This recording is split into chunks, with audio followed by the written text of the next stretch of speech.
everybody. Good morning, everyone. Welcome to the NGO Forum event, which is part of the UN CSW. It's one of hundreds of events, but this is the best one, obviously. And our topic is violence against women. Does technology help or hinder? And we had a bit of a poll on the Hoover page. And of course, there are great things about technology involving women and connecting them, and there are also some threats. So we're going to discuss some of those pros and cons this morning. My name's Amanda Jackson. It's my privilege to connect Christian women across the world, especially those who are engaged in social justice. We've gathered a group of expert voices for this call, and I hope you enjoy and learn listening to them. They're going to talk from a faith perspective, but also a perspective that is common to all of us as women and men in many places around the world about violence against women and girls. And we also want to bring some hope and some possible answers, because it can get very disheartening to look at sometimes at the state of women and girls in many places around the world. I'm going to start by asking the Deputy Permanent Representative to the UN from Ghana, Mrs. Carolyn Apong-Ntiri, to say a few words of greeting. And it's wonderful that we have Mom with us this morning, because it brings us back to the fact that we are at the United Nations at a huge CSW event. It's the second largest event that happens in the calendar year of the United Nations. And we're thrilled to have you with us, Mrs. Apong-Ntiri. Would you like to say hello and bring your greetings from Ghana? Hello, everyone, Excellencies, fellow participants. Good morning, and it's good to be part of this side event. So I don't know if you want me to go ahead with my remarks, or I hold on, please. No, go ahead with your remarks. That would be lovely. All right, thank you, Madam Moderator. At the outset, I wish to express appreciation to the World Evangelical Alliance for organizing this event and for the invitation to deliver remarks on violence, abuse, and power, and how the church is responding. I must say that I am very pleased to be with you to discuss this essential topic, especially at a time when the international community just observed the International Women's Day, and is also preparing towards the 25th anniversary of United Nations Security Council Resolution 1325, which relates to women, peace, and security. As you are aware, the UN Secretary General Antonio Guterres, during his remarks on the 2018 International Day for the Elimination of Violence Against Women, described violence against women as a global pandemic and a moral affront to us all, a mark of shame on all our societies, and a major obstacle to inclusive, equitable, and sustainable development. I believe this description is apt and has thrown a challenge to every member of society, including the church, to transform the structures and cultures that allow violence in all its forms and manifestations to happen in the first place. Indeed, violence against women remains one of the most systemic and widespread violations of women's human rights. According to data from World Health Organization, globally, about 30% of women will be subjected to either physical or sexual violence in their lifetime. Cognizance of the important role women play in the developmental processes in society, this statistic is very worrying and requires urgent action. It is imperative that we galvanize action to end the scourge of violence against women and girls, which negatively affects their physical, mental, sexual, and reproductive health, and potentially threatens their enjoyment of life and access to opportunities that are fundamental to development. The government of Ghana is committed to providing leadership towards ending such violence. We are of the view that no circumstance or state should warrant any form of violence against women. Ghana has therefore conducted and launched a research report on domestic violence to identify and adequately address this challenge. Also, the Domestic Violence and Victim Support Unit of the Ghana Police Service leads investigation and prosecution of all cases involving domestic violence and gender-based violence. In fact, we continue to spare no efforts in establishing and implementing national policies focused on gender equity as the National Strategic Framework on Ending Child Marriage, Justice for Children Policy, the Domestic Violence Act, and the Human Trafficking Act, among others. All these initiatives are in pursuance of achieving target 5.2 of the SDGs, which pertains to the elimination of all forms of violence against women and girls in public and private spheres. Despite the scale of the problem, violence against women is preventable. The health sector has an important role to play to provide comprehensive healthcare to women who have experienced violence and as an entry point for referring women to other support services as may be required. But beyond that, the church is definitely a great source for support against violence. Sadly, an overwhelming number of women and girls who are physically or sexually abused are in virtually all congregations. No church is immune. For the church to adequately respond to this unfortunate incident, I wish to make the following points. First, I urge the church to create a church climate of openness, acceptance, and safety that encourages victims of violence to speak freely of their pain without prejudice and seek refuge and healing. Second, spreading awareness of violence and abuse is one of the best things the church can do.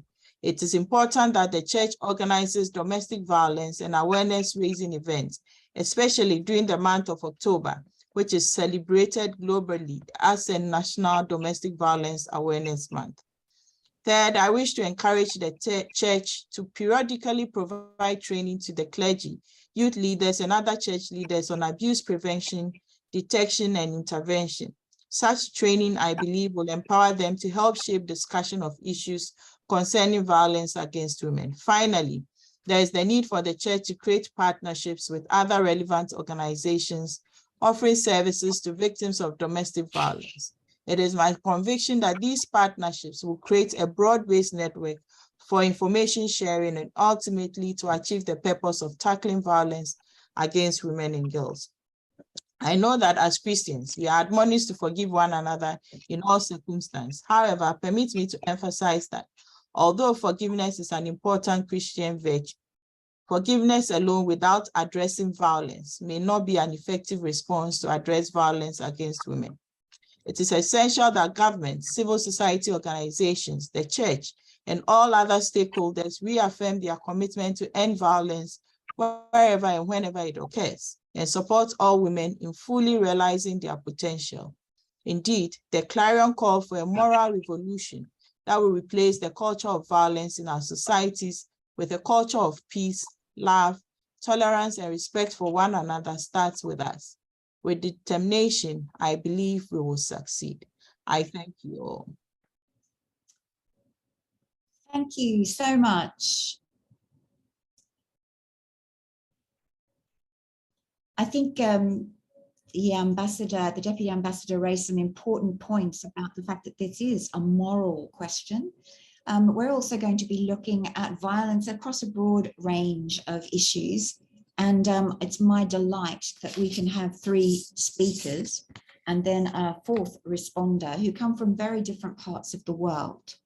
I come from the UK, and yesterday, obviously, was International Women's Day. And around that time, every year in the Parliament of the UK, women MPs read out the names of women who have been killed in violence by men in the past year. In 2022, that number of women was 128.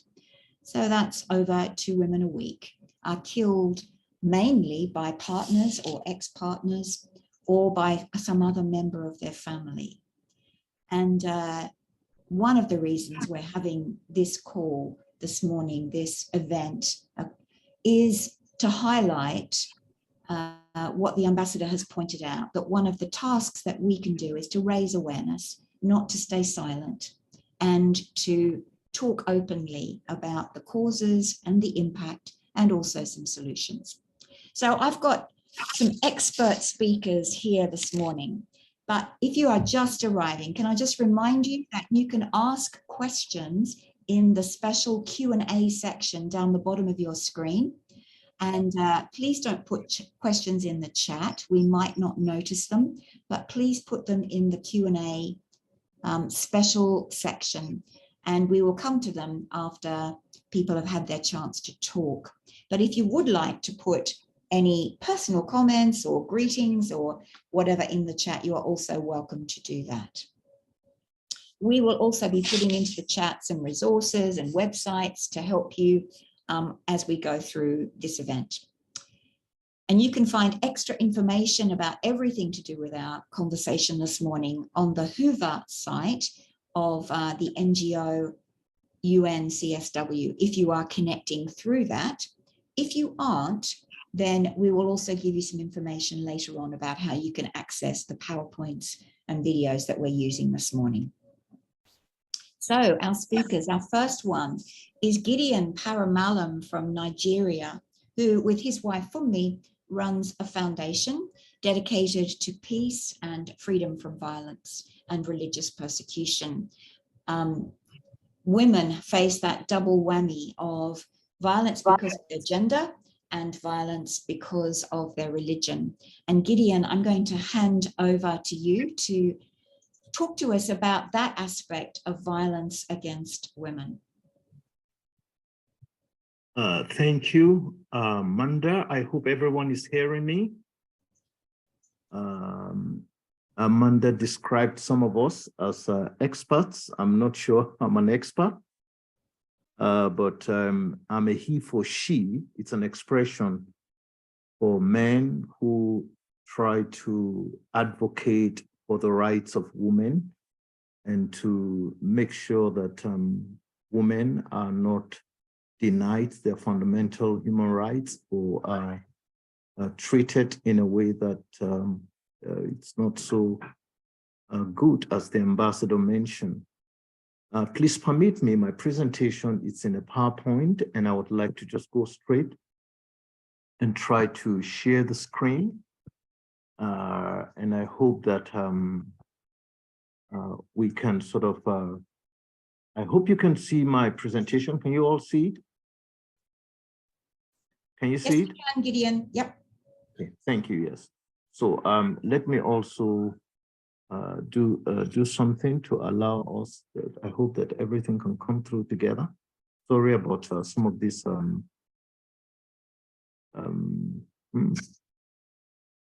Okay, so it's not going the way I thought it should go.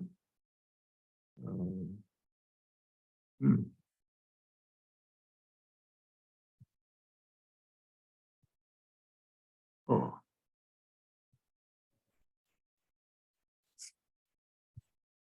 If you can see the screen, I wanted to see if I can just, yeah, I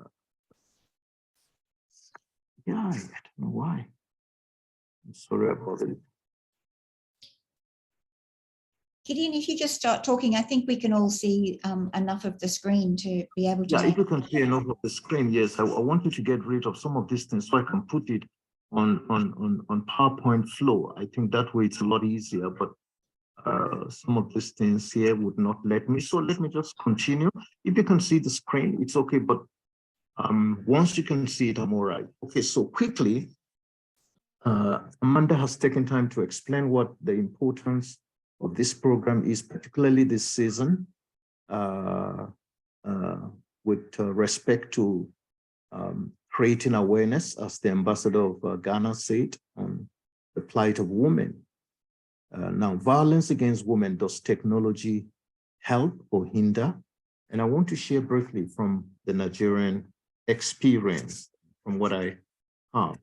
So quickly, I have a brief outline here, which you can see: violence against women in Nigeria, types of violence against women, persecution between gender and faith, abduction of women and girls, forced conversions and forced marriages, which are both systemic and structural persecution, and then the role of technology. I'm sure others will speak more, so I'm just going to quickly gloss over that, just say one or 2 points and move on. and then the role of the church in combating this menace. I hope I'll have the opportunity to share more, and then share a bit from my own personal experiences, which is my journey, and then also make a case on your role, and then we proceed to conclude. Now I have some images here, and I hope that they can help you to understand what I am trying to say. Now, the challenge also is that I have a few things here that are blocking my view, and I'm not able to, okay, great. I think I've done something, yeah. Introduction, you know, woman, blessed by God, broken by society. Despite the many advancements the world has recorded in many aspects of life, violence against women remains a common phenomenon across the globe. Defined by the United Nations as any act of gender-based violence that results in or likely to result in physical, sexual, or mental harm or suffering to women, including threats of such acts of coercion or arbitrary deprivation of liberty, whether occurring in the public or in the private life. I have a picture here of a man trying to hit his wife. This is commonplace in our own society, and we're working hard to make sure that wife battery, it's under control. And the truth is that even Christians are not immune. We still have Christians who actually maltreat their wives. And it's something that I get the opportunity as a preacher to talk about and against from the pulpit. And now the second picture that you see below, it's a very classical case of young Christian girls who were abducted by Boko Haram, sexually harassed, forced into conversion to Islam. And it is only by the grace of God that those two ladies now were able to regain their freedom. They're still traumatized. These two women that you are seeing their picture were with me up till yesterday, and they're still broken. They're not able to talk about their story. In fact, it took a while before I got the opportunity to snap this picture so that I can just tell you that we're dealing with a real life situation here in Nigeria. And the next slide, it's women blessed by God. Okay, it's a way of introduction quickly. Now, sorry, so I move on again. Violence against women and girls in Nigeria. I have a quick statistics here that comes from Nigeria's National Gender-Based Violence Dashboard, the Federal Ministry of Women Affairs, as at March 2023. And to my right, where you have the green, are the figures for 2022. Yesterday, I was communicating with the Honorable Minister for Women Affairs, who is actually right now in New York, and she asked me to give her the link for this meeting. So I kind of hope that she would be able to find time to be with us. So if she's here with us, it would be nice to acknowledge her towards the end. But this statistics is coming from what they keep in that federal ministry, okay? 13,890 reported cases, 529 fatal cases, 729 closed cases, and 4,375 open cases. And take a look. Look at the low numbers in the conversions. Only 33 convicted perpetrators. So lots of people commit these crimes against women, and not many of them are brought to bear. Now, if you go to the green, you would look at the numbers has increased significantly from 5,962 to 13,813. So from all columns is increase in 2022, 2023. But then you come back again and you take a look, only 33 convictions. So 33 in 2022 and 33 in 2023. So I'm not so sorry, as of March 2022. So we don't see so many convictions, and I think this is where the government needs to do a lot more to address these issues and these concerns and these challenges.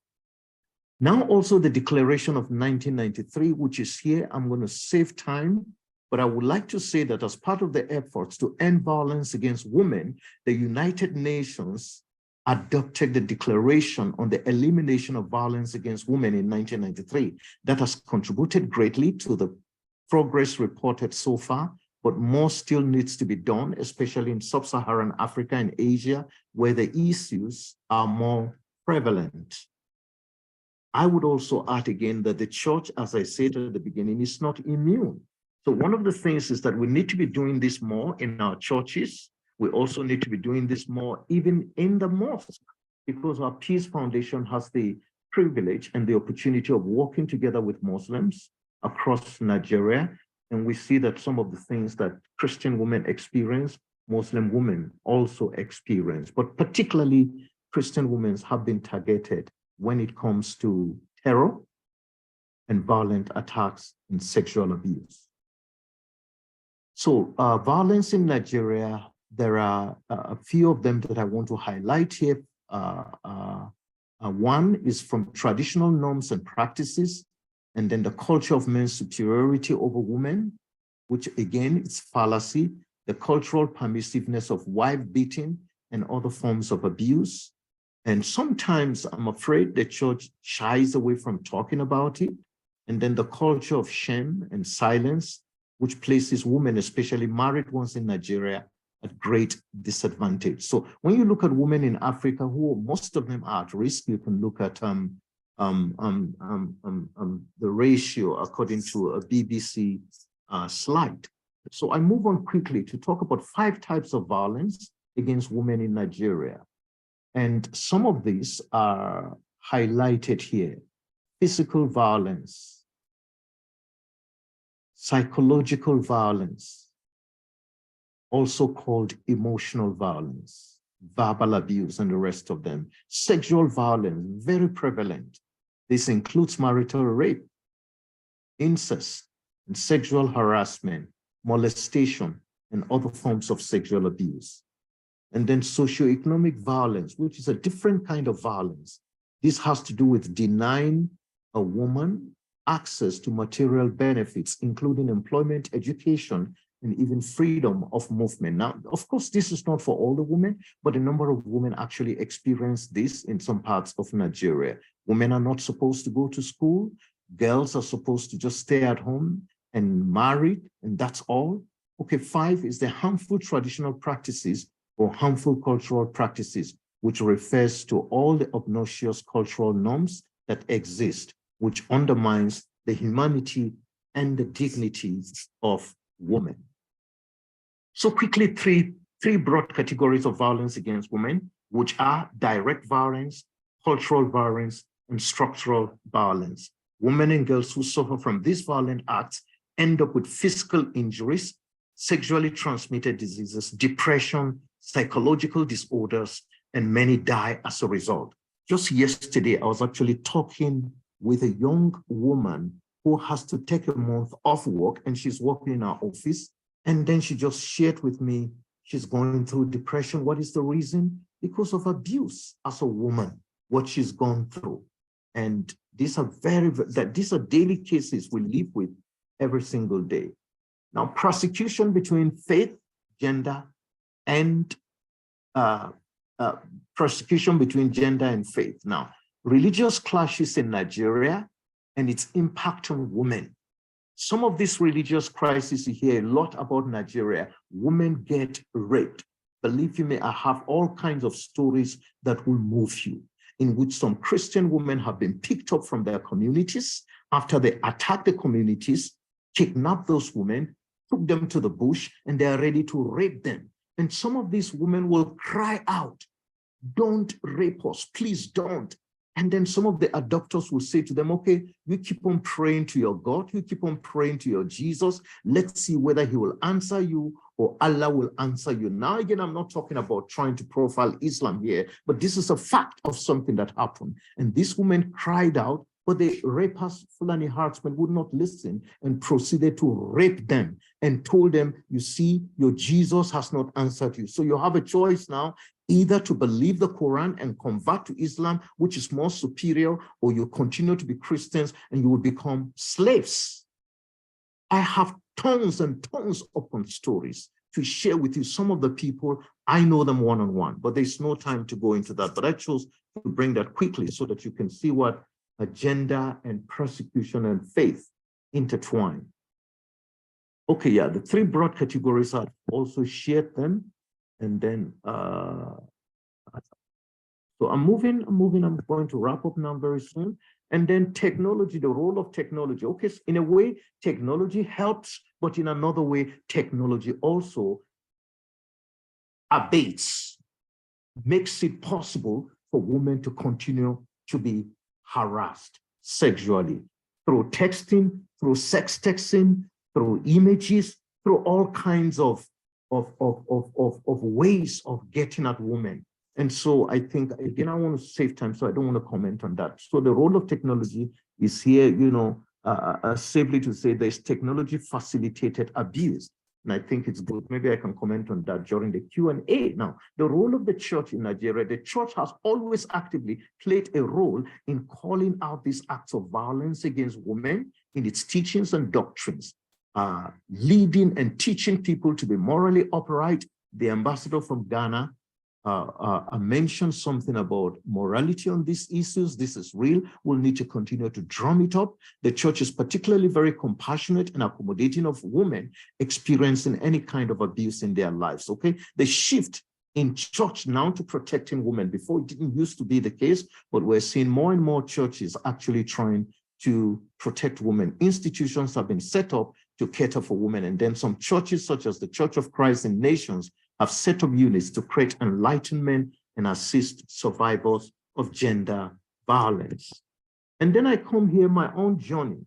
What am I doing? Prayer mobilization within the church. I work with church leaders actually across Africa, and to some extent also or with church leaders across the globe because of some of the past leadership positions I've held in the global church. So I do a lot of prayer mobilization, advocacy, lots of advocacy, local and global. Do lots of advocacies for many of our girls who are held up in Boko Haram's captivity.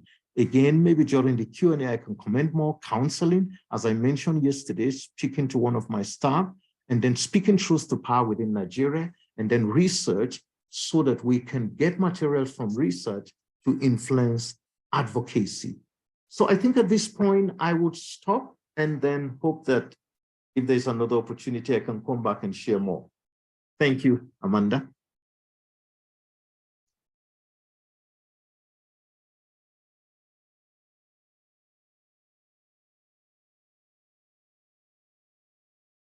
Chair, Madam Chair, you are muted. Yeah, you're muted, Amanda. Thank you, sorry. Thank you very much, Gideon. We definitely will have time to come back for discussion questions, but you've raised lots and lots of things about the role of the police, about low conviction rates, about how churches can be training people and using biblical language perhaps to reach their constituents and their congregations.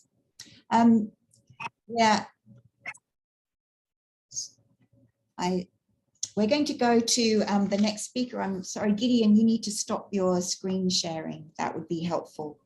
And please, I'll do so now. I'm so sorry. Yeah, I wanted to. That's fine. That's fine. Thank you.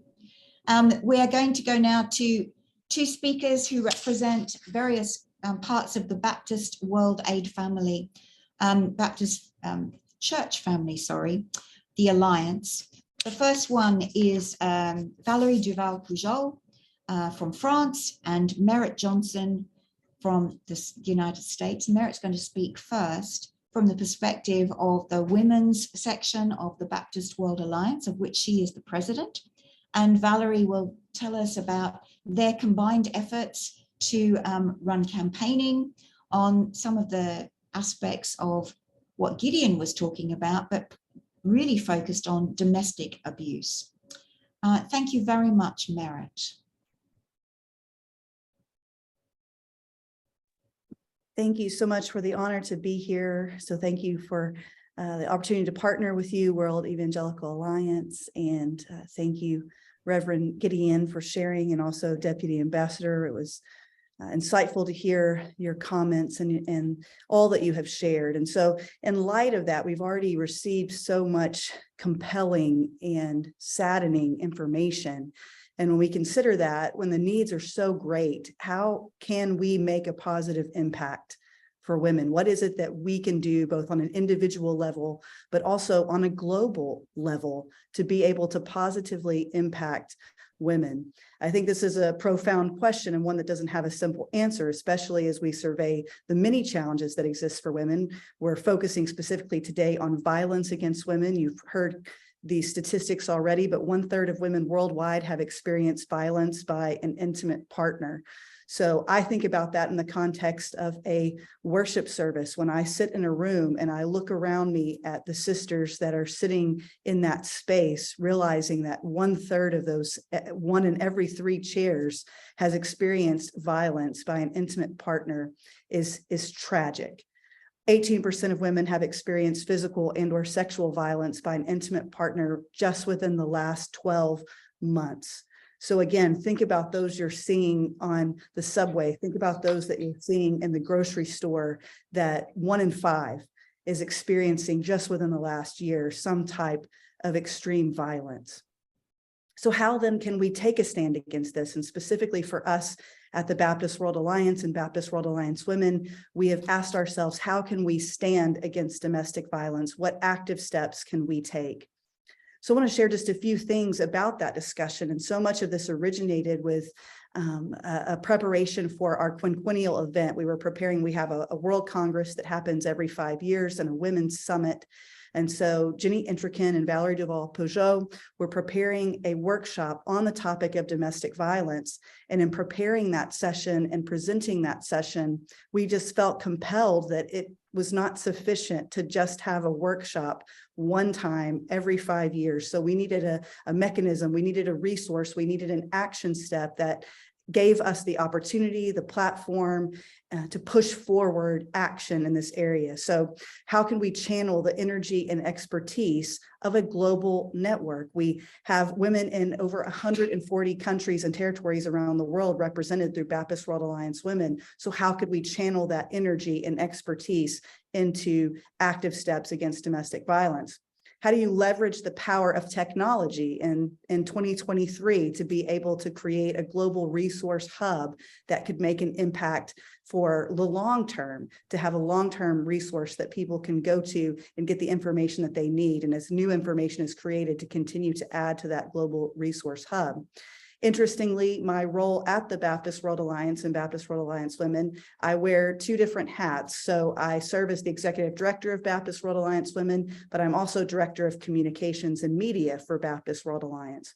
So often I'm asked the question about technology, and technology is a neutral medium. We think about all new technologies when they arise. So when cars were created, we could see that as a negative medium. We can see that as a positive medium. If someone is driving that vehicle recklessly, it's a negative medium. But when it's enabling you to be able to travel and to minister and to go places that you could never possibly access by foot, it's a positive medium. And technology is, in that same sense, a neutral medium. So how do we, as people of faith, leverage that medium in order to make it a source for good?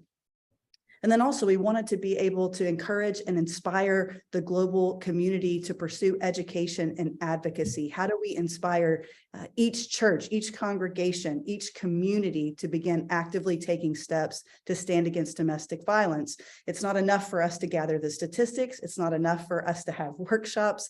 It's not enough for us to present information if it's not followed by action in communities all around the world. And so from those discussions, our Stand Against Domestic Violence campaign was born.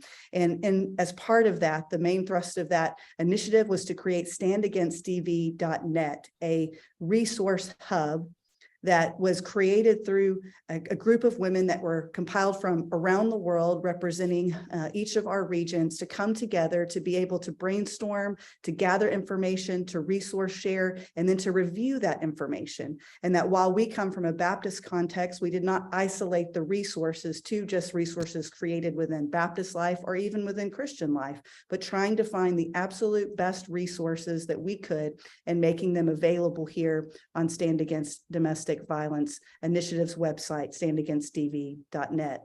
We've tried to make it actionable. There are 3 quick questions here when you land on the homepage. So if a person arrives here as an individual, how can I learn more? Simple question. How can I then make a difference? And then how can I get my church, my community involved to be able to take steps against domestic violence?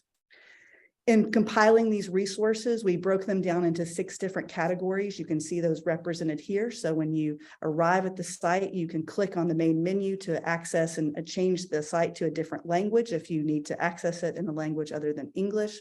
You click on resources and you can search based upon these various categories. If you're looking specifically for churches, there's a section for you. If you're looking for statistics, reports, data, there's a section for that. If you just want an overall understanding about what domestic violence is, there's a section for that, as well as for initiatives, ways to help, and even a special section for perpetrators.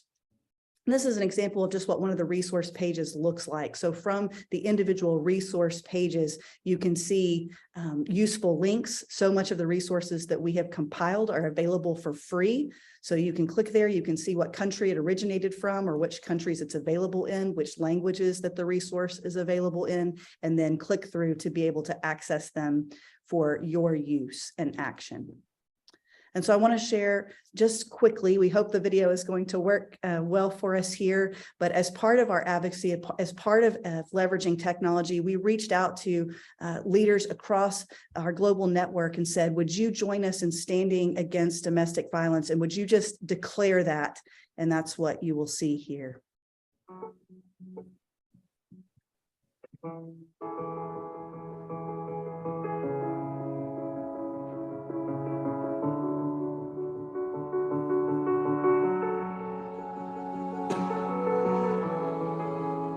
I stand against domestic violence. Eu me coloco contra a violência doméstica. Domestic abuse is not okay.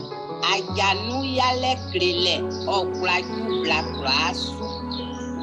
stand against domestic violence. నేను గృహ హింసకు వ్యతిరేకంగా నిలబడతాను. Away to gender based violence. Away, away, away. Go. So stop gender based violence.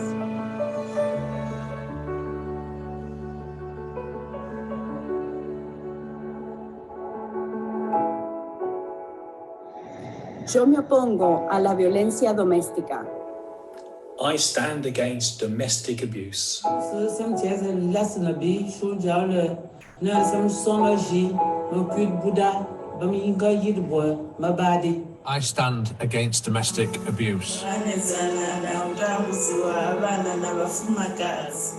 I stand against domestic violence. నేను గృహ హింసకు వ్యతిరేకంగా నిలవబడతాను. I stand against domestic abuse.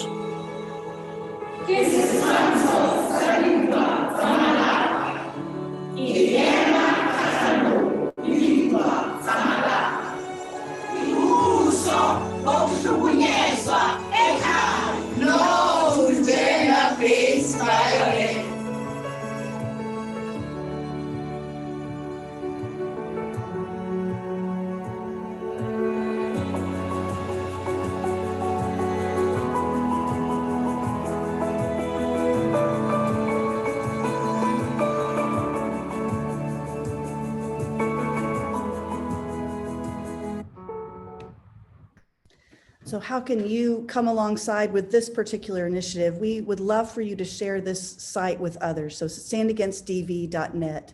We truly want this to be a resource for the entire world to be able to access and utilize, and we need your help to make it as effective as it can be. So we welcome your resource recommendations.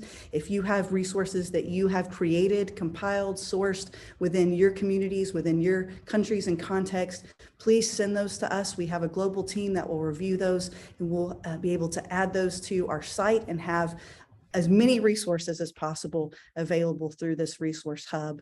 And then we'd also love to have your videos. I want to create as many of these testimonials that you just saw as possible. So if you're willing to record a video saying, I stand against domestic violence, and send that to us, we would love to share your testimony along with those around the world who are committing to stand against domestic violence.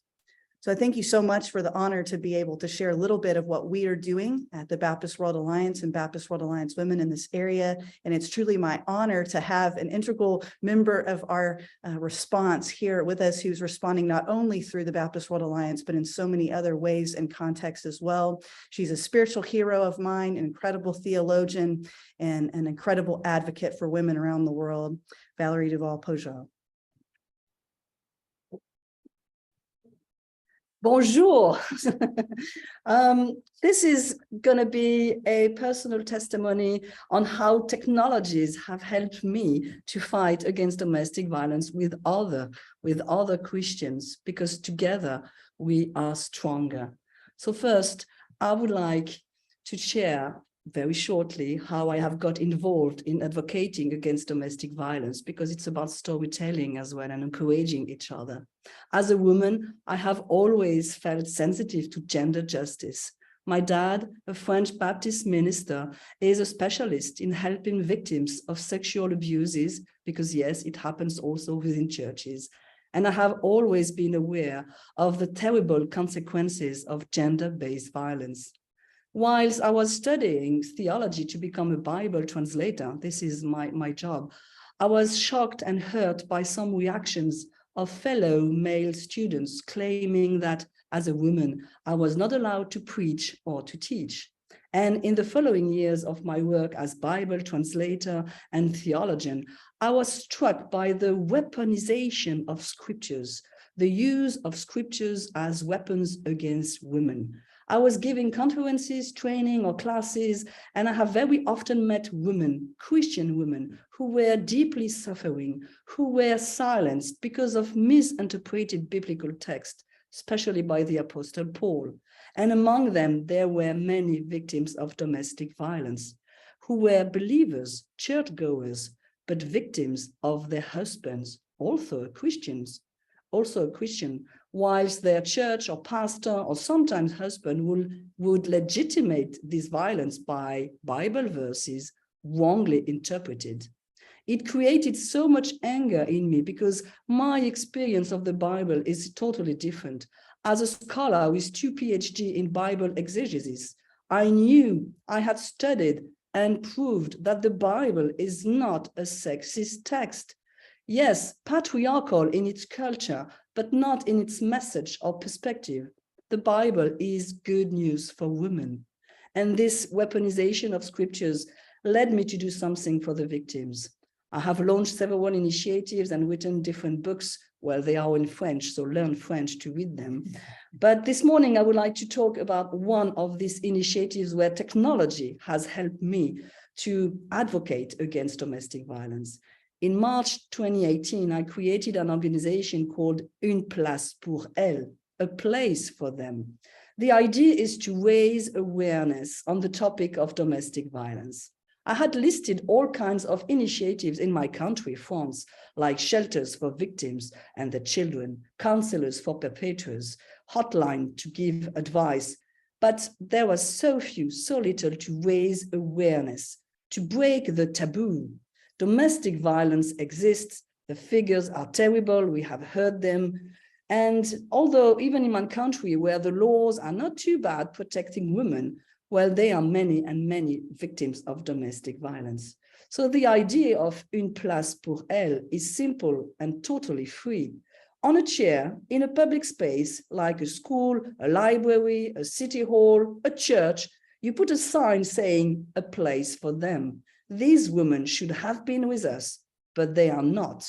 They have died of violence by their intimate partner. The sign says, globally, every 11 minutes, a woman or girl dies at the hands of an intimate partner or family member. Can we just pause on that figure? Globally, every 11 minutes, a woman or girl dies at the hands of an intimate partner. And it's a figure from the United Nations. So we mainly do this initiative on November 25th, the International Day for the Elimination of Violence Against Women, but sometimes also on March the 8th. This initiative, in English, the Red Chair Initiative, gives the chance to speak out, take action where we are for free. It is very easy to set up in our community, town, organization. All you need is a chair and a sign that you can download on our website. The original ID came from Italy, Posto Occupato. The goal of the Global Action Day is to individually and collectively speak out for the women and girls who have lost their lives to violence. And we know these feminicides are only the visible part of a much bigger iceberg with many more invisible victims of verbal violence, sexual violence, financial violence, and so on, as Gideon has shared. We know there are also male victims, but the victims of domestic violence are predominantly female, hence the feminine pronoun in French, une place pour elle, it's a feminine. So here are some pictures of the initiative we have done, like in a cinema, or in a gym class, in a train station, or in a room for teachers in a high school, in an airport, or in a local church. It is very impressive to see how effective this simple action is in liberating the discussion. I personally am a believer, a Baptist, but many people doing it, doing the Red Chair Initiative are not. It's non-confessional, it speaks to everybody. And technology has enabled the initiative to go much further. 2 years ago, during the CSW, we were online because of COVID, and I attended a workshop like this one on domestic violence, and I heard Amanda Jackson speak. Yes, Amanda, who is here today with us. She had a panel of women from all across the globe, and it was a revelation to meet other Christians, other women who were also fighting the same fight as I was, especially within churches. So Amanda invited me then to the SNIDA, the Christian Network to End Domestic Abuse. We gather quarterly every 3 months for a visio through which we share resources, stories, challenges. And I felt so strongly encouraged to meet, even if virtually only, with women from all continents. And during one of the meetings, I shared about our initiative, the Red Chair in Place pour Elle, and the other women loved the idea. And later, when it was time for the preparation of 25th November campaign, the SNIDA members decided to adopt the Red Chair Initiative for the Action Day of 25th November and to implement it in their own context. The sign was translated into many different languages, and members of the SNIDA group did create specific resources to come along the Red Chair Initiative. The translation of a charter created by the NGO Restored that churches can use. We also created some prayers and preaching notes in many different languages. In the end, the Red Chair Initiative has been translated into German, English, Spanish, Romanian, Hungarian, Hindi, Urdu, Persian. You can find all these languages on the link here. And in November, thousands of people in community squares, offices, schools, and churches came across Red Chairs, giving a strong visual reminder of the thousands of women around the world who die each year because of domestic violence. SNIDA members organize over 30 creative events. I'm going to show you some pictures from this beautiful shop window display in England, organized by Restored. In Canada, a school assembly in British Columbia highlighted the danger of controlling behaviors in teenage relationship. A 16-year-old girl approached the speaker to tell her about the behavior of her boyfriend. For the first time, the teenager realized that this behavior was abusive. In Cameroon, a pastor's wife who counsels victims of abuse arranged for churches to join together dressed in orange to raise awareness in their city. At the office of the Anglican Communion in London, everyone walking through the entrance lobby passed a red chair with statistics about domestic abuse. The actions are not merely an abstract idea. In a small coffee shop, Christian bookstore in Hungary, the chair was a tragic reminder that one of their employees had been killed by her boyfriend earlier that year. The perpetrator was also employed at the bookstore. The shop's director comes from a family affected by abuse, so she was happy to get involved in that initiative. In Switzerland, the wet chair popped up again in a training day for pastors. So we call it the wet chair initiative, but it doesn't have to be wet. People have been very flexible and creative. The important is to implement it in your own context. So you see it pictures with other colors. A team from a Christian NGO in India organized events in 3 cities for more than 200 women from diverse backgrounds. So this was the first year that SNIDA organized that action of the Wet Chair initiative to wear awareness. And next year, we hope to do it into more languages. So what is your language? Would you consider translating the wet sign in your language and maybe do it in your own context at your workplace or at church? And that would help building more advocacy. Without technology, nothing of that would have happened. Internet, Zoom meetings have enabled women from different countries and continents to collaborate together, to share resources, to encourage each other. Will you also join us? Because together we are stronger. Thank you so much to Merit and Valerie. So much information there. And so I'm just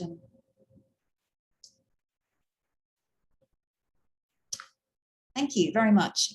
Lots of ideas coming, both positive ones and practical ones, and also, you know, statistics and facts that are also alarming and very sad from both Gideon and from the women that we've just heard. Please, if you've got any questions for clarification, then put them in the Q&A. Not many people are using it yet. You must have some questions or comments. Please use that. We would love to also direct you to the websites that we've been talking about. And they are all mentioned in the chat. Katie and I are putting them up. And please, if you're interested in joining a network around domestic abuse from a Christian perspective, then have a look at SNIDA. The email is up there if you would like to inquire, plus also the website if you scroll back through the chat. One of the reasons we're doing this call is to say, as the Deputy Ambassador reminded us, alliances and collaboration and partnership are so crucial when you're tackling a global issue like this. And it is encouraging for a start to know that we are together, as Valerie and Merit have pointed out. And it's also encouraging to know that we can share resources and ideas and not be lost in our sense of powerlessness. We're going to have a speaker now who perhaps is going to highlight a very modern problem, and that is the dark web.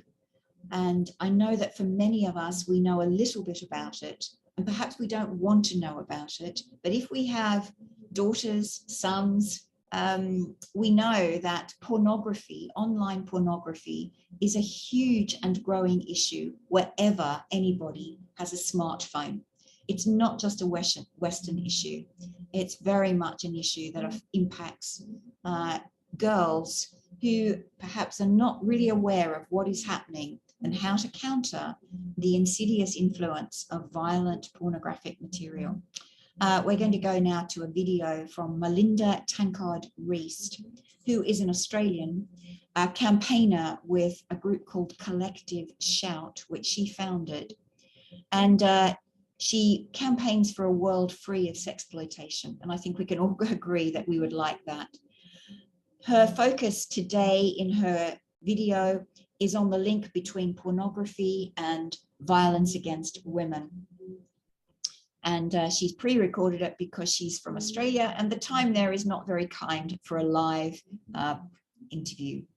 Thank you, Katie, if you can show us Melinda's video.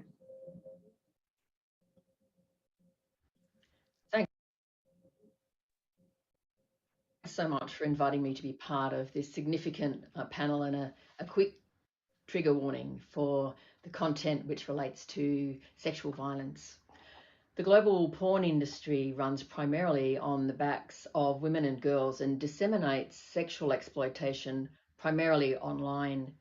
It is a mammoth dispenser of sexualized violence and misogyny, the world's most powerful sexual groomer. It is also the world's largest department of education. Many titles feature the sexual abuse and rape of teen and underage girls. When the war in Ukraine broke out, the most popular search term on porn sites was for Ukrainian girl. The mass dehumanization of women and girls in mainstream porn leads to an epidemic of violence against them. We are confronted with big tech at its worst. Young men are learning to take pleasure in torture and humiliation videos fed a diet of rape porn and racist sexual abuse. Schoolboys entertain each other with gang rape videos, and girls are reduced to porn fantasy sex props. The global research establishes porn as a driver of violence against women and girls. This is recognised in Australia's new National Plan of Action to address violence against women. It states, pornography often depicts physical and verbal aggression towards women, male dominance and female submission, and non-consensual behaviours. Greater pornography use is associated with less progressive attitudes about gender roles, with the belief that women are sex objects, and with acceptance of myths about rape. It perpetuates sexist, misogynistic, and degrading views about women. These links are also made in a 2020 paper titled Pornography, Young People and Preventing Violence Against Women, published by Our Watch, which is Australia's peak body addressing violence against women. My latest book, He Chose Porn Over Me, Women Harmed by Men Who Use Porn, documents the lived experience of 25 women at the hands of compulsive porn-using partners. Many were subjected to sexual aggression and violence. Frontline worker Di McLeod, who is the director of the Gold Coast Centre Against Sexual Violence in Queensland, told me, in the past few years, we have had a huge increase in intimate partner rape of women from 14 to 80 plus. The biggest common denominator is consumption of porn by the offender, with offenders not able to differentiate between fantasy and reality, believing women are up for it 24/7, ascribing to the myth that no means yes and yes means anal, oblivious to injuries caused and never ever considering consent. We have seen a huge increase in deprivation of liberty, physical injuries, torture, drugging, filming, and sharing footage without consent. A UK study found that girls were being coerced into anal sex they didn't want and found painful. Why did they do it? Because boys, quote, wanted to copy what they saw in pornography. A UK report by the Children's Commissioner released just this January, titled A Lot of It Is Actually Just Abuse, Young People and Pornography, states depictions of degradation, sexual coercion, aggression and exploitation are commonplace and disproportionately targeted against teenage girls. The report found young people are frequently exposed to violent pornography depicting coercive, degrading, or pain-inducing sex acts. 79% had encountered violent pornography before the age of 18.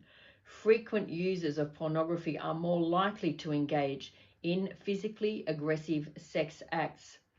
The report also found young people 16 to 21 are more likely to assume that girls expect or enjoy sex involving physical aggression than don't. And girls were significantly more likely than boys to have experienced a violent sex act, which could be defined as aggressive, coercive, or degrading. These porn-inspired behaviours spill over into TikTok. KinkTok, which is a popular genre within TikTok, has 6.2 billion views on a platform where more than 30% of users are minors. There you'll see teens promoting choking, whipping, bondage, sadism, and submission. A 15-year-old is depicted fantasizing about being choked. And growing in popularity is the consensual, non-consensual, known as con-non-con genre, also known as rape play. The eroticization of the girl child for pedophilic fantasies is now mainstreamed on social media. We at Collective Shout track the predatory activities of men on the pages of underage girls. Instagram is essentially a predator's playground, and we call on social media platforms to stop facilitating them. Young women share their lived experiences with me in schools most days. They describe sexual harassment on a daily basis. They're touched, groped, demanded to send nudes. They're threatened with rape if they don't. Recently, girls were telling me boys were threatening to rape their mothers and even their sisters if they didn't send an image. The girls are subjected to boys making sexual moaning and groaning noises at them in the classroom, on the school bus, at the school camp, in the schoolyard. It's a daily occurrence. Boys want to enact the signature acts of pornography on them.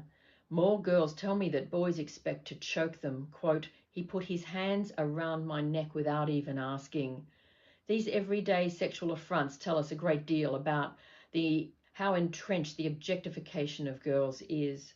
They also tell us how widespread is the callousing of our young men, the erosion of empathy, the decay of civil behaviour, and the social arson caused by mass porn saturation. Girls ask me to pass on messages to boys. Here's just a few of them. Please ask the boys to stop telling us about the porn they watched last night. Please ask the boys to stop ranking us according to the bodies of porn stars. Please ask the boys to stop rubbing up against us in corridors. Please ask the boys to stop sending us dick pics and pressuring us for nudes. And please ask the boys to stop making sexual groaning and moaning noises at us. My colleague James, not his real name, a research scientist at Oxford, has written profoundly about the need to de-radicalise boys from porn. Immersion in dehumanizing online subcultures from the age of 11 resulted in, quote, "a radicalization behind laptop screens and smartphones that preaches the objectification, dehumanization and hatred of women and normalizes sexual harassment, rape and child abuse." James had to rebuild his ethical framework. Quote, "I had to start seeing women as human beings again and not just as living sex dolls." James is a sign of hope. Growing numbers of men like him are speaking out against porn's toxic scripts. More young people recognize porn culture is making them sick. They are seeking deeper emotional and community connections. I see more teen girls refusing to comply, realizing they have a right to stand up for themselves. They have a right to say no. Growing numbers of this new generation are signing up to activist movements like Collective Shout for a World Free of Sexploitation, which I founded with women activists 14 years ago. This is where I can at last show a positive side of online technology, primarily social media, where most of our victories are won. We've had billboards eroticizing violence against women taken down, sexist slogans removed from camper vans, sexualized clothing and toys removed from the shelves. Following a global campaign, MindGeek, which is the parent company of the mammoth porn dispenser that is Pornhub, was hauled before Canadian Parliament's Ethics Committee last year to give account for rape videos, non-consensual image sharing, and content involving minors to be posted on its platform. There are now more than 100 civil actions being run on behalf of victims thanks to this campaign with our global partners. Age verification, proof of age protections to help protect children from porn exposure are being taken up in the UK, Italy, Spain, and 4 US states, and hopefully Australia. This is an acknowledgement that the vested interests of the porn industry should not be put before the welfare of children. We've pressured big tech companies to remove child sexual exploitation material. Twitter has added a tool to report child exploitation. We've got child sex abuse dolls removed from major e-commerce platforms such as Alibaba and Made in China. These are lifelike, anatomically correct, custom-designed children, toddlers and babies. We've had them removed. We're still working on Etsy. We've also got Instagram to remove 8 child sex doll accounts. Our campaigns in Australia and globally are gaining momentum. We'd love you to join us in our quest for a world free of sexploitation. Please join us, collectiveshout.org. Thanks so much.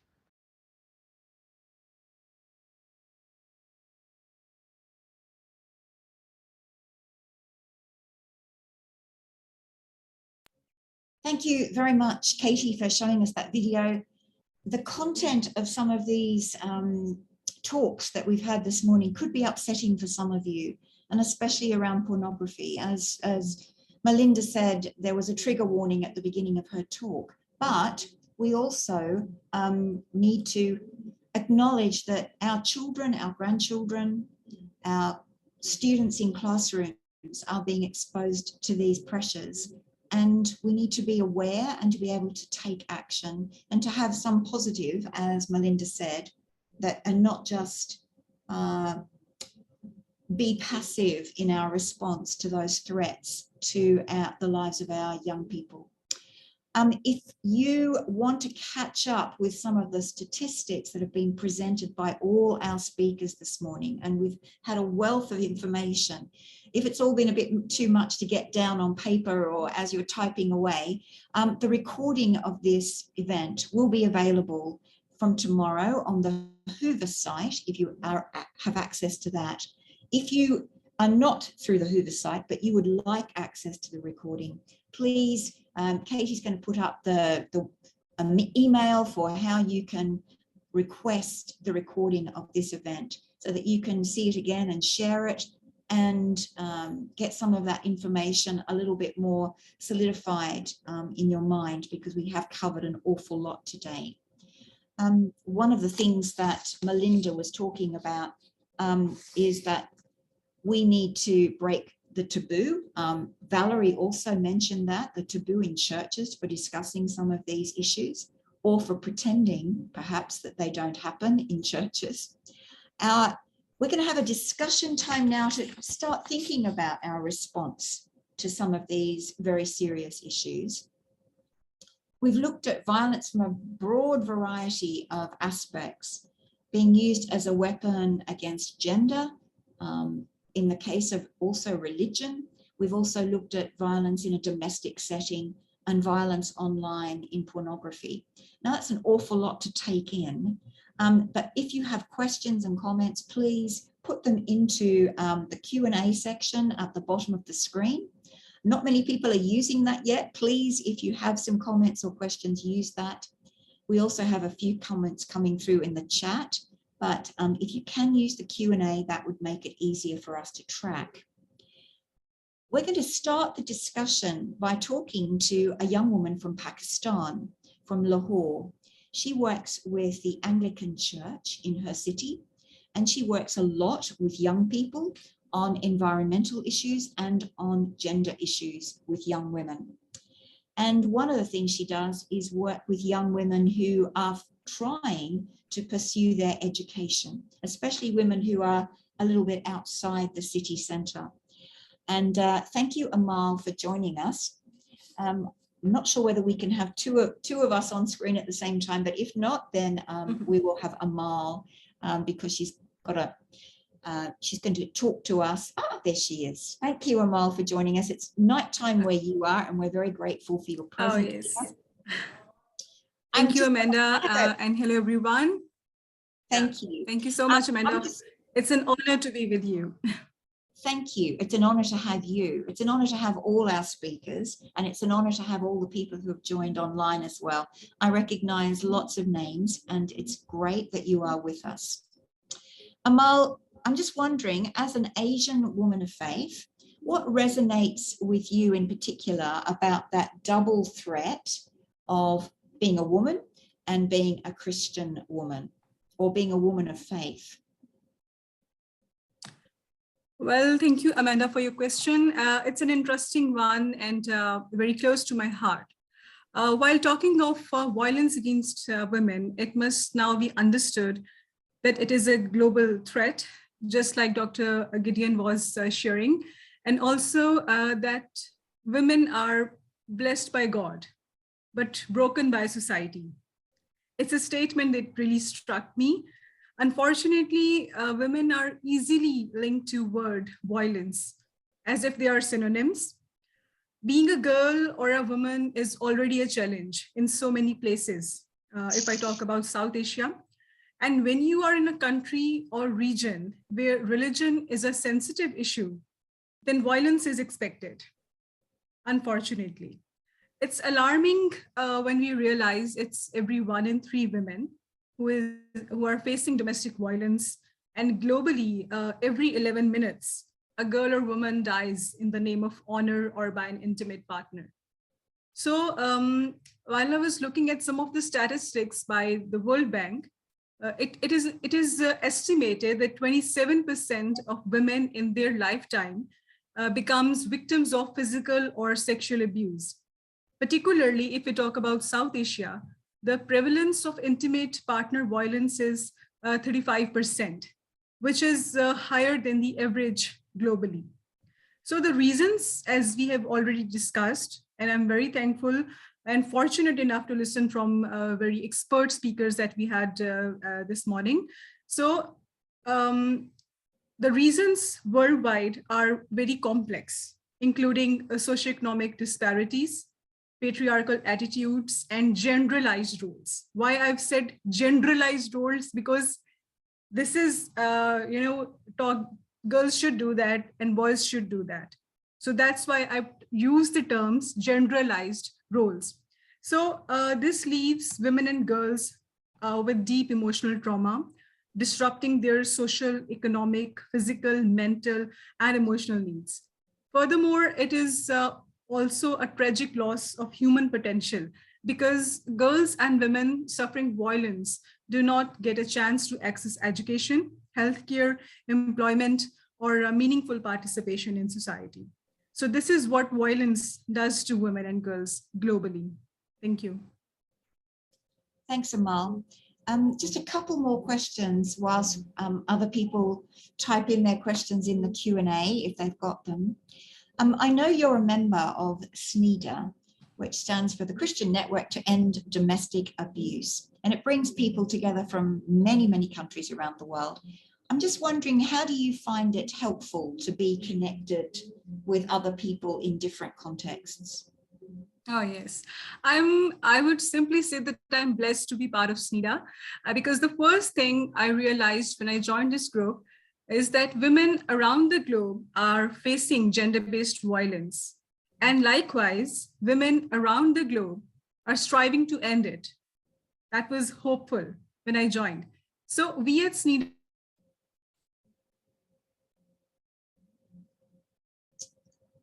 I'm afraid Amal has frozen. So I will open the floor to discussion, and then we will come back to Amal, hopefully, when she is restored. Amal, are you back? Sorry. Oh, yes. Yeah. Can you hear me? Yes, okay. We can now. So, yeah. Okay, sorry, I just got disconnected, sorry. So I was saying that we at SNEDA meet quarterly and share resources. We organize events just like we are today organizing this event. So it helps us all in knowing various ways through which we can all make women in our regions technological efficient, financially independent, and confident enough to speak if they are facing something in their family or surroundings. So this shows that virtual platforms are interestingly becoming very productive, interactive, and inclusive. I would say irony of the pandemic is that it has left us with a new way to interact. No matter where we are, we all can connect, learn from one another, and spread the word in communities where we work. Because if I talk about the rural women in Pakistan or other South Asian countries, they are not technology efficient. So if we who have the access to online resource hubs can surely be able to empower these women. I believe if we make use of it in a better manner and more for such purposes, our hard work will definitely pay off. Thank you. Thanks, Amal. And just one more story, because when we were preparing for this event, you told me about girls who living on the edge of Lahore, perhaps, who find difficulties with girls' education and accessing it. I'm just wondering whether you can just explain a little bit about that and an idea that you've come up with to help them overcome that problem. Oh, that's interesting. And I would definitely like to share. Actually, women and girls in Pakistan stay back because their education is not a priority. At present, only 48% of the women are literate in Pakistan, regardless of hub of universities or colleges and schools. If there is an inflation crisis, a sick family member, or any other unfortunate situation, the first thing done by a family is to get their daughters out of school, which closes their opportunity to move forward. So I would like to share a small story of success.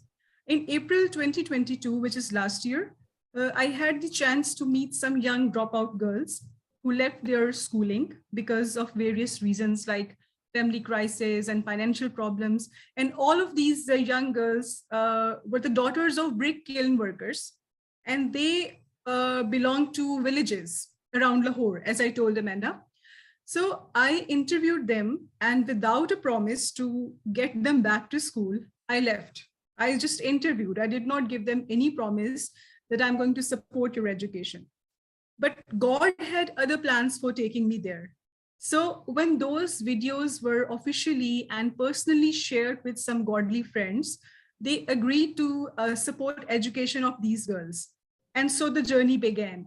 And interestingly, what happened that at present, we are now supporting 8 young schoolgirls who are living in slums and villages, and their families are not very financially strong.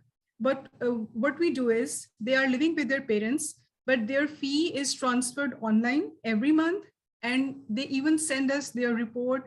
They send us their fee receipts as a proof that we have continued our education. And this is all done through WhatsApp. WhatsApp is a simple application, but I just want to say that you do not have to take very big steps. These are some of the small steps that we can take. So what we do, we have, in one way or the other, we have now make them introduced with online banking system. So we transfer their fee to them, they get their fee, they pay it, send us the receipts. So this is how technology is helping those dropout schoolgirls to come back to the school, acquire education, and this is how we are contributing positively in society. So that's my small success story making big differences. All those little success stories add up to a big success Exactly. story. Yeah, that's right. Thank you, Amal. I'm going to try so change over to Katie, who's going to facilitate or moderate our discussion time. Katie, I think you have a question for all of our speakers to start off with that does try to encapsulate that idea of how can we bring hope. Thank you, Amanda. Before I ask all the speakers, I'm going to put a poll at the bottom of your screen for all the participants. This is a poll that some of you have answered on the Whova website, but you can also answer it here. So what I'm going to be doing is a question with a 2-choice option, and it's whether technology helps more or hinders more. Feel free to elaborate in the chat as well. All right, I believe it's launched, so you should be able. All right, good. Can everyone still hear me? You hear me clearly? Okay, so the #1 question to ask all of our speakers is, well, and maybe Valerie and Merritt could start first. We know that there's always hope.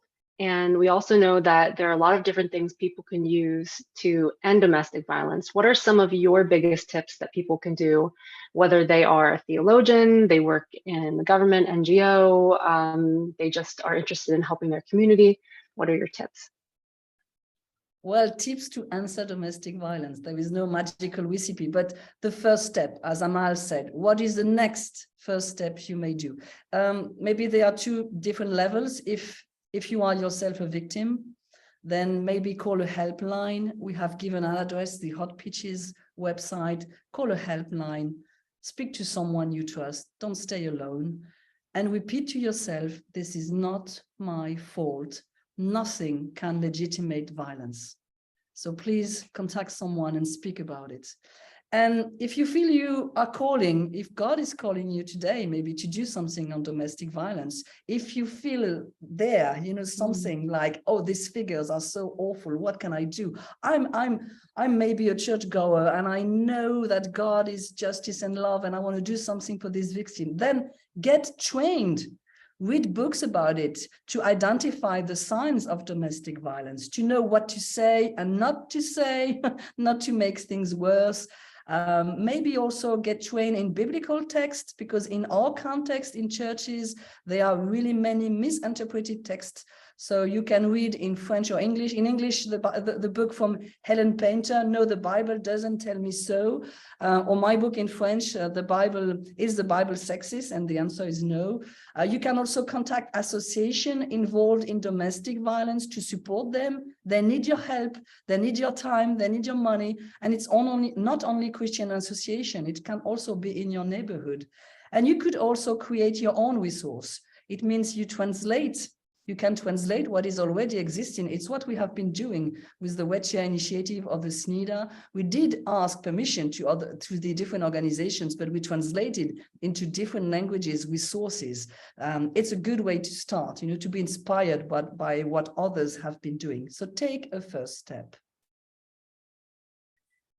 I agree with everything that Valerie shared. And I think from a faith-based perspective, what we would encourage and what we've been trying to encourage for Stand Against Domestic Violence within our Baptist community and the Christian community is to become that light in the darkness. So even the smallest light in a very dark space begins to eliminate the darkness and the shadows. And that's what we have been called to be, as the light of the world. So go to the leaders of your church community, go to your community center and say, I'd like to begin a program. I'd like to participate in the Red Chair initiative, and begin to have those conversations and to be intentional about it. So even if it's just one time of year that you're trying to rally your community, your faith community around this topic, it starts to bring that awareness to the forefront. And as Valerie shared, our hearts break at those who are suffering in silence. So as we can begin to bring this forward, we've seen with other movements that people are speaking up and speaking out, and that now that silence barrier has been broken, there is hope there, and more people are able to get the help that they need. So I think as we just one by one begin to be voices, begin to shed light on this darkness, then we have just a ripple effect. So the light starts to dispel the darkness. More people feel that they can come forward when they are suffering to get the help that they need. More people start to become educated. And I think this has to also be a targeted effort with young people. So we heard so much in the presentation about sexploitation. So I think from a very young age, being able to educate young men, young women, what it looks like to understand the propensity towards violence that's being pushed upon them. And all of these negative images, all the things that are being pushed forth, that they can say, no, I'm going to choose a different path. So starting at a very young age, and then making sure that this is something that's on the forefront of our churches in terms of addressing it, even if it's just one time of year, start there and then see how it begins to grow from there. Thank you, both of you. I think that's also a good point that you said, picking a time in the year. It could be like the International Day for the Elimination of Violence Against Women, which we did last year. It could be something like yesterday for people. It could probably be any day that works for you, just as long as it's picking something, making a deadline. Gideon, we'd love to hear some of your tips or suggestions you would have. Maybe you've discovered working in partnership over the years, you and your wife. This is tips, hopeful ideas for helping to end domestic violence. Oh, you're muted. If you could just unmute real quick. Unmute myself. Okay. Am I? Perfect. Me now? Yes. Yeah. Thank you, Katie. Thank you, Amal, as well. Yeah, I was thinking, I think the other responses from those who spoke, Valerie and the other speaker, I think I agree with them. What I was just thinking about is that, sometimes the church leaders may also be people who abuse their wives. And in that case, they may be less likely to do something about it. So what do you do? Church elders are very powerful. Church deacons are very powerful. So some of the church elders, if there's a way to encourage some of the church elders to make this an issue of concern, make some of them he for she's, and then they can be able to get the church leaders, either a pastor or president, to begin to think about doing something to help the women. The other thing also is to continue to encourage women to speak up. What I notice is that if women know that there are other powerful voices who support them, then they have encouragement, motivation to speak up. So I think I would encourage that women should continue to speak up. Keeping quiet, it's worse. So it's better they speak up. I like the idea of collective shout. So now we join our voices. The women are shouting, the men are also shouting. Somehow, somebody would listen somewhere, someday. And then the whole issue of praying about it, I don't mean to over-spiritualize it, but sometimes prayer works. So if we can also make this a prayer item in the church, in our homes, we can begin to talk to our children. I don't think people spend time to talk about domestic violence against women in family devotions. You hardly ever hear it as a point of prayer in the church. So maybe we could begin to encourage that this be promoted. And then my last point, Kathy, is to encourage, there are student groups, that's where I come from, IFIS, Scripture Union, and several of them. We have them in Pakistan, we have them in India, we have them in the UK, we have them in the US, we have them in many countries around the world. I would encourage some of those who advocate for domestic abuse against women to begin to start to lobby in the positive sense, not negative, but to reach out to some of these leaders of student ministries around the world, right from high schools to those in the universities, to talk about these issues and encourage them to mainstream them into some of their training programs. I don't want to talk too much, but I hope I can leave it here. Those were excellent. Thank you. I've been typing them in the chat if anyone wants to look there for some of the notes, but I'm sure all of the speakers are willing to answer questions in the future. So if you have any questions for them, you can email at us. Amanda put the email in the chat before, so did I. It's nita@restored-uk.org. So we will pass these on to the speakers if something comes up to you. But Amal, could you please share your ideas? My idea is to do something practically. As I always emphasize, that if we are not doers of the word, because then whatever we are speaking, it has got nothing. But the thing is that when we are doing something, we are giving awareness to the community, then we should also be the ones who should implement. I'm very much impressed by what my fellow speakers were saying, that we need to raise awareness in young minds, because if you tell somebody not to do that, you continue to tell them, you continue to instill in their mind, after 5 years or 10 years, they will have this understanding, yes, we do not have to do this, this is wrong. If our fellow sister Melinda was talking about pornography, why is that? I would say that in Pakistan, we have witnessed child rapes. We have witnessed mentally retarded women being raped. Why? Because they have the access to pornography. And this has created so much problem that even our young generation in Pakistan has now become abused to drugs. Pornography and drug addiction is, killing every young mind in Pakistan today.